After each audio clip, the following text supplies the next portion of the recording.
Hello friends and welcome back to the channel.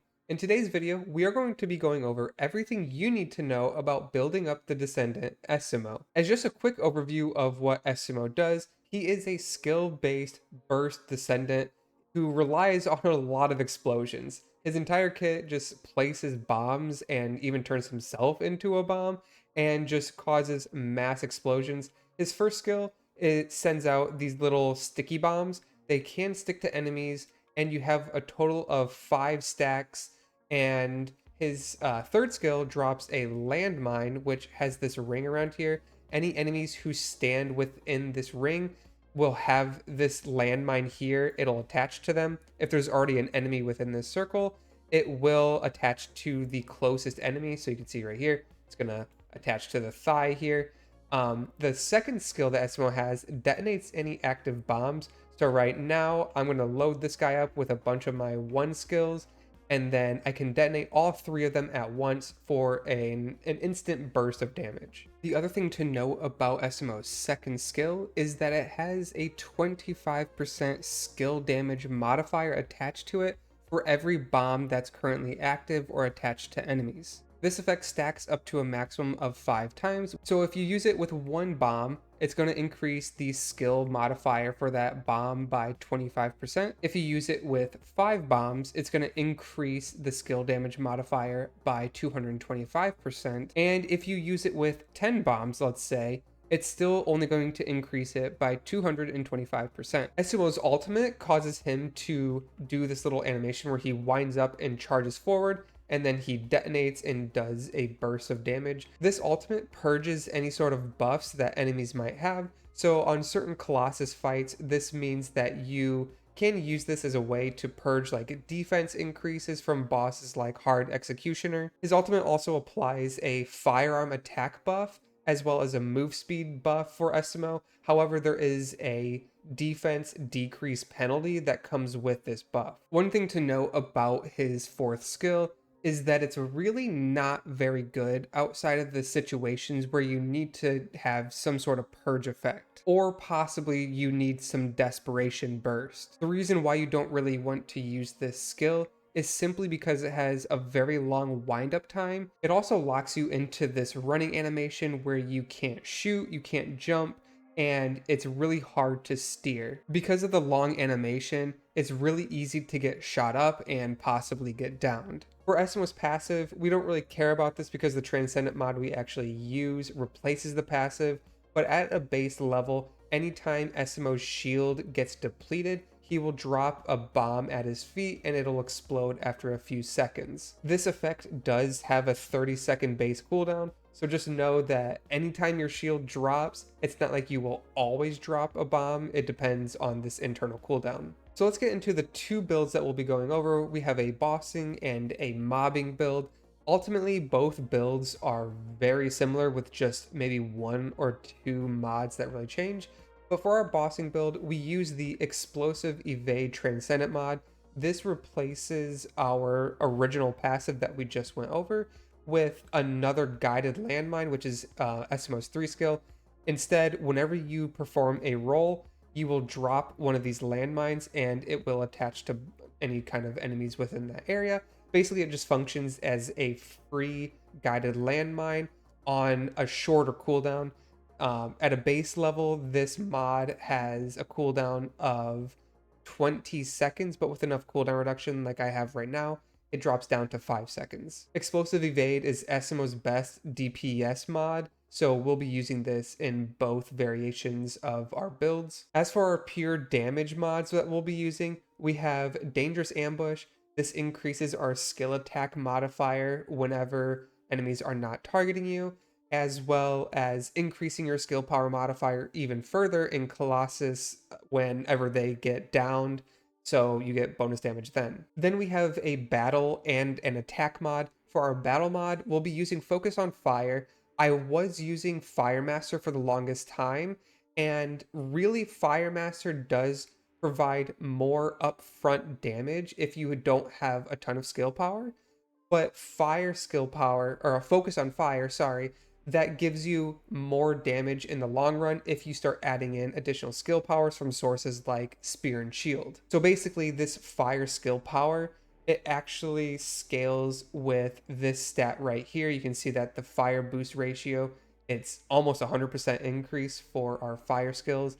So that scales with every single one of Esiemo's abilities. So this is a very nice skill power modifier. In addition, with Focus on Fire, it does have skill cooldown, whereas Fire Master does not. For our attack mod, we're going to be using Focus on Tech. This increases our tech skill power modifiers. So really this is increasing our 1 skill, our 3 skill, and our explosive evade transcendent mod. This power modifier, because Esiemo's skills already have a pretty decent scaling, isn't really giving us a ton of damage, but it does come with skill cooldown, and Esiemo really appreciates skill cooldown. For our defensive mods, we'll be running Spear and Shield.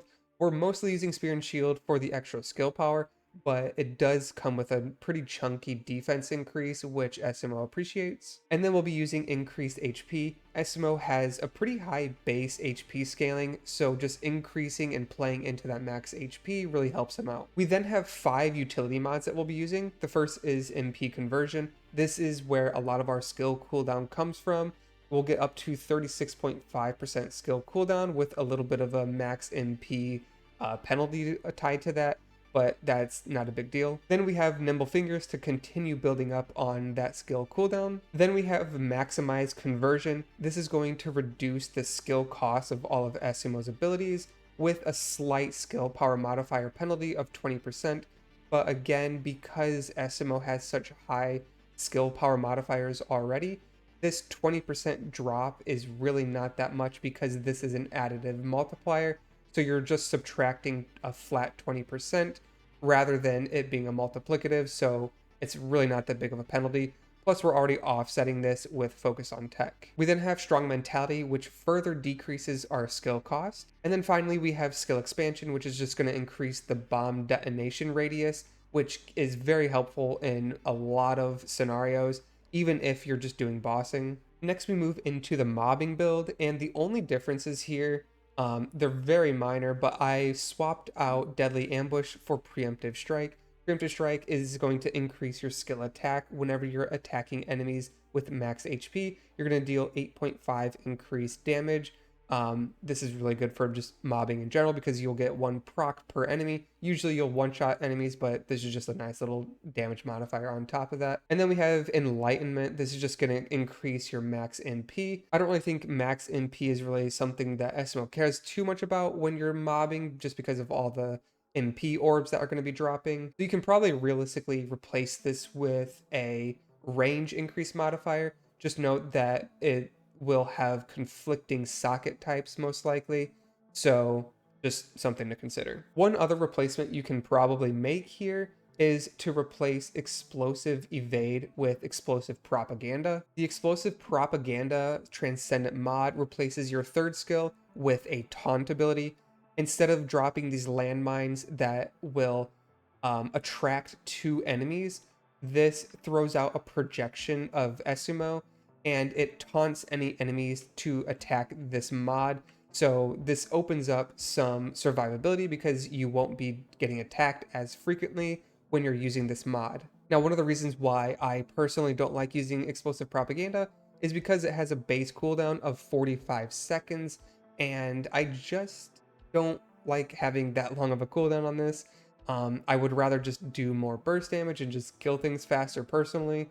I also just kind of think that this is a little funky at times. It doesn't work on Colossus fights, so the usefulness of it is situational at best. Next up, let's talk about the weapons that Esiemo really wants to use. His best weapon by far at this point in time is going to be Secret Garden. Some of the reasons why Secret Garden is so good is because, well, for starters, it just got a recent crit damage buff, meaning that this weapon is going to be doing increased damage. The unique ability of Secret Garden really plays well with Esiemo's kit because of the pest control ability. Pest control has a chance to trigger anytime you're using a tech skill, and Esiemo has a bunch of tech skills because he has 5 stacks of his 1 and he has 3 stacks of his 3rd skill. Each one of those has a chance to trigger pest control. And what pest control does is it has a chance to grant you a stack up to a maximum of 3, and each stack gives you increased skill power. So for instance, I have 3 levels in my secret garden right now, so this gives me 15% skill power per stack.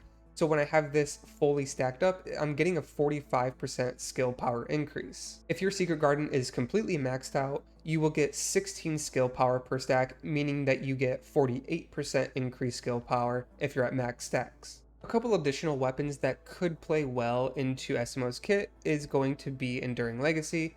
This could play well with his ultimate firearm attack power buff. Enduring Legacy also got a buff recently that increased its crit chance, I think, and crit damage.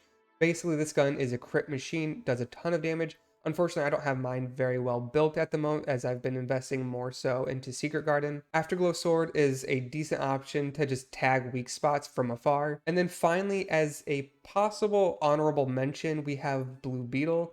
Right now, I don't recommend actually using this, but I think its effect could possibly work with Esiemo in the future. The way the Blue Beetle unique ability works is anytime you use a fusion skill, you have a chance of gaining arcane energy. This arcane energy is going to increase your skill critical hit rate chance by 10%.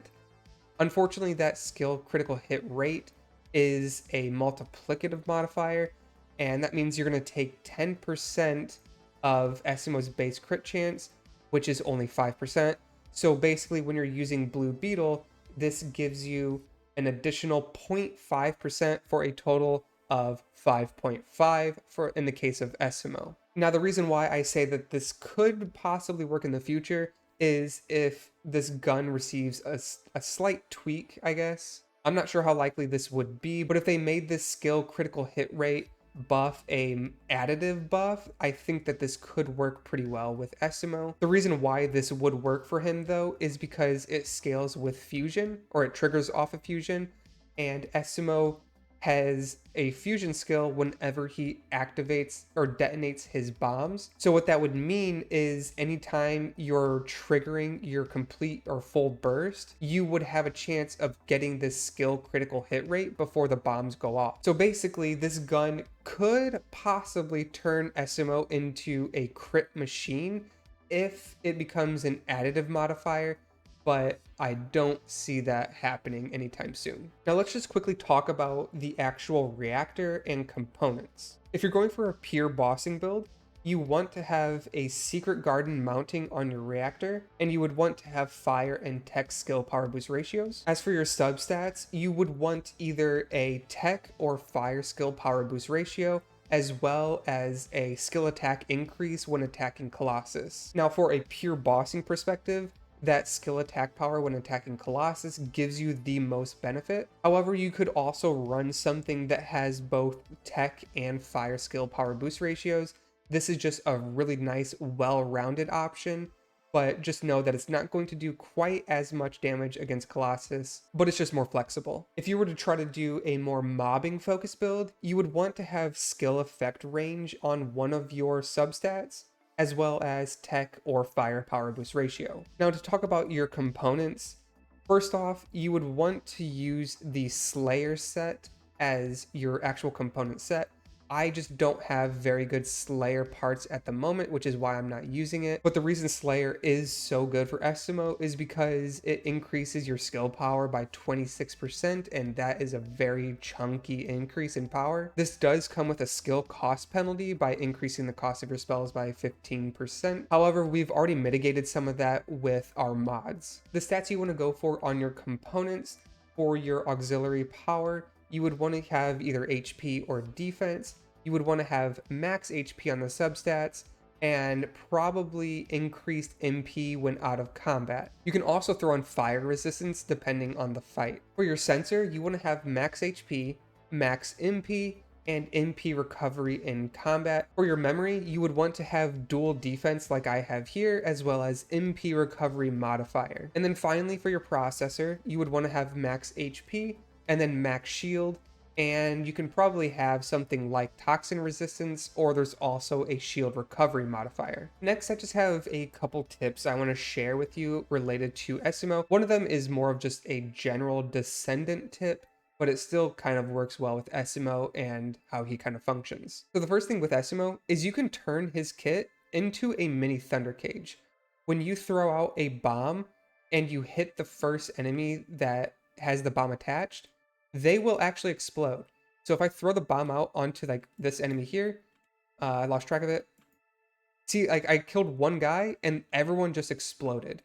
So basically you just have to throw out one bomb, keep a track of who has the bomb, target that one person, and then they will explode and do a burst of damage. I lost track of it again. So it's kind of hard to do sometimes, but in smaller groups, it's pretty easy to just maintain that explosiveness and clear just waves of enemies by just targeting one enemy. And yeah, it just functions very well overall. Now, the other tip that I have, and this is a more of a generalized Descendant tip, you can cancel your animation reloads, and you can cancel them by performing any kind of action. So what that means is when you're doing your reload, you can fire out one of your bombs from your first skill as Esiemo. So kind of playing into that first tip that I just gave, you can cancel your reload by sending out a bomb and then just immediately start shooting again and exploding those bombs as you kind of finish your reload. So the way that this works is you would fire, and you want, as you're reloading, you have this bar going across, right? When it's about 3/4 of the way full, that's when you would perform any kind of action to cancel it. So again, what this looks like is I would start my reload, fire, and I'm at 53 ammo. So 53 ammo is my current cap. So let me do that one more time. I'm gonna start my reload, fire a bomb, and I'm at 53. It's really not that big of a deal, but it does kind of feed into itself, and that's why I think it's kind of beneficial to use. Finally, the last tip that I have is if you're trying to solo a void intercept, if you can place your bombs right before you grapple onto an enemy, this is going to mean that you can kind of let your bombs detonate while you're grabbing on, and it won't actually trigger the enrage. So it means that you kind of let your bombs do damage over time, and then as the boss falls, you can set up your actual burst and get this all off right as he's about to stand up, and it's just big chunky damage then. So just a reminder, as you're about to set up your burst, or as you're about to grapple onto the enemy, that's when you want to launch all of your bombs, or just set up a few of them and then grapple on, and then just hold on to the boss until your bombs detonate, and then that's when you can break the breakable component. But that's going to be it for me today, friends. If this video was helpful for you and maybe got you interested in Esiemo, make sure you leave a comment, like the video, consider subscribing to the channel. All of that really helps out. But this was Goober Troy saying thank you for watching, and I hope to see you all in the next video.